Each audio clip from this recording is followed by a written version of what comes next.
If you read last month's First Friday 4, you may have noticed that I included a link to the health benefits of solving the Rubik's Cube, which is something I've always wanted to do since I was a kid, but I finally, at basically age 50, took 6 weeks, watched a lot of YouTube videos at half speed, had a lot of frustration, but I figured out how to solve it.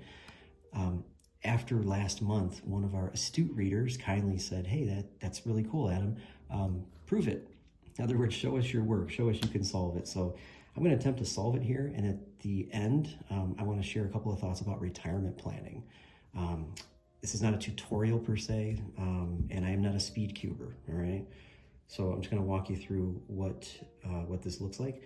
The method I used involves starting with the yellow at the top, but each side has its own corresponding center color, which we'll build around as you'll see. So basically, I want to get to something called the yellow, or the daisy cross here. So it's a daisy cross. See how it's in the shape of a daisy, like a flower with a yellow center?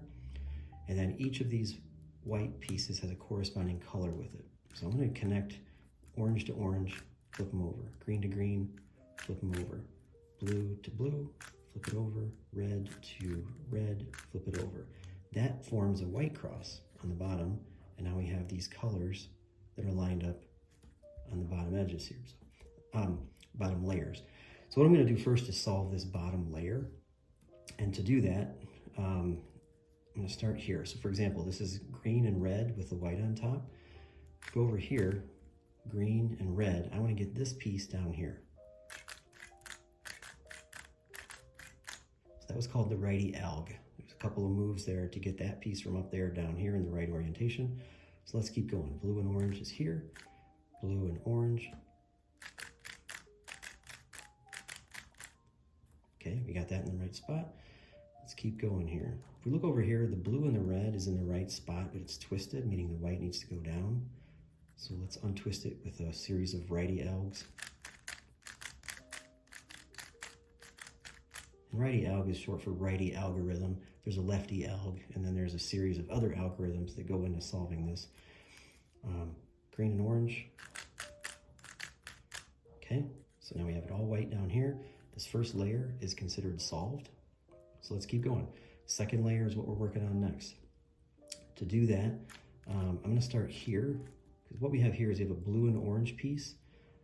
Blue and orange. This piece right here needs to get on this edge. See how it dropped into place there? So now we have the blue and orange. So we're going to keep doing that. We got a green and red here. So we like green and red. Green and red is now on the correct edge. Blue and red looks like a good one to solve here.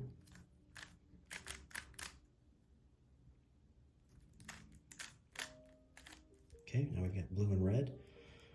And we need to find the green and orange. So that one would go here.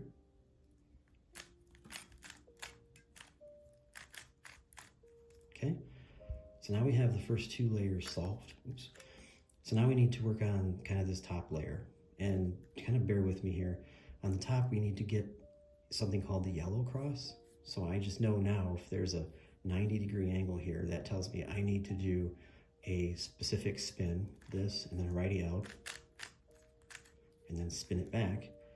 And now we actually have all the yellow up here, which is kind of rare, but we do have what's called a yellow cross here. So now if we look at the cube itself, trying to solve this last layer. We've got red and green. This is already in place. This one's all good to go. Over here though, blue and orange should not be here. That should be over here. Green and orange should be over here. So we got to get these corner pieces moved. So it's going to take a few steps here.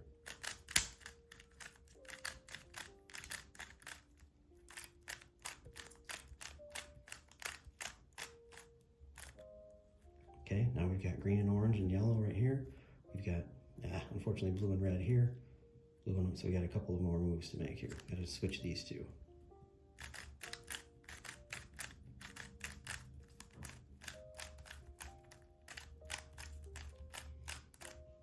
Okay, blue and red, blue and orange, green and orange, and red and green. So all the corners are in the right place. They're just twisted, so we need to work on that. So we flip the cube over, and now we're going to work on twisting these using righty algs. Okay, that's in place, even though this is all messy now. Don't let it stress you out.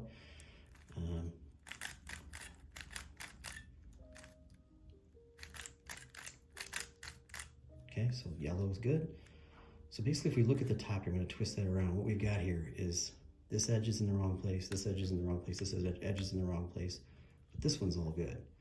So facing this, we're going to do a series of moves here. It's going to be 1 righty alg, 1 lefty alg, 5 righty algs, 5 lefty algs. It's kind of stressful, so just bear with me here while I count.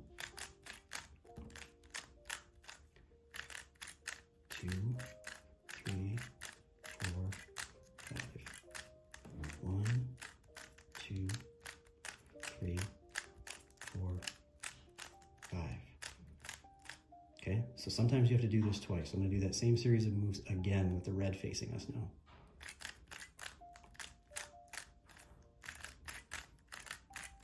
Three, 4, 5. 1, 2, 3, 4, 5. Ta-da! So we just solved the Rubik's Cube. So a couple of thoughts here. If you're ever on Facebook, you might see some videos where they say, to solve the Rubik's Cube, just take any cube and do the same move 9 times in a row. That's actually not true. It's absolutely not true. What they do is they take a solved cube like this, and then they back it out a few moves so that that same series of moves solves it. But as you can see, there's a lot of different moves here that are required to solve a cube. The fastest cubers in the world can solve this in 3 to 4 seconds. That is astounding. So what they do is they take an algorithm and they double and triple them. So they do 3 moves at once by memory, and then they have incredible speed. But what's interesting about this is like in terms of retirement planning, it can seem so simple. In other words, if you look at a completed retirement plan where you've got income and investments that are appropriate, we've got an estate plan in place, we've got some tax sensitivity, some tax management, all those things on their own are great. But in order to build a complete plan, in other words, in order to solve that whole algorithm, it's one step and then the next step and then the next step. And it's just this whole if this, then that series of moves to be able to get the plan completed in a way that works for that particular person. Now, the nice thing about a Rubik's Cube is you know exactly when it's done. There it is. But you can always improve upon it and solve it faster with fewer moves. You can do it blindfolded, you can do it behind your back. But with retirement planning, we can get the plan so that it's solved, but it's just going to require constant adjustments. In fact, you can take this cube apart and you can adjust the tension, the speed. It's pretty fascinating. So all of this to say that the Rubik's Cube is a fascinating mental challenge, and so is retirement planning. So there's a lot of steps involved. If we want to do it right, we just have to go through all the steps. But I could not do this without having a guide. In other words, I had to watch YouTube videos, and I had to pick a process and just trust the process. So that's what we're trying to do for folks planning for their retirement, ensuring they have enough to live the rest of their lives and enjoy their life. I hope you enjoyed this. I hope this wasn't too boring, but I wanted to show you and show that particular person, hey, we can do this, and together we can do great retirement planning. But with all that, I thank you for your attention. Have a good one.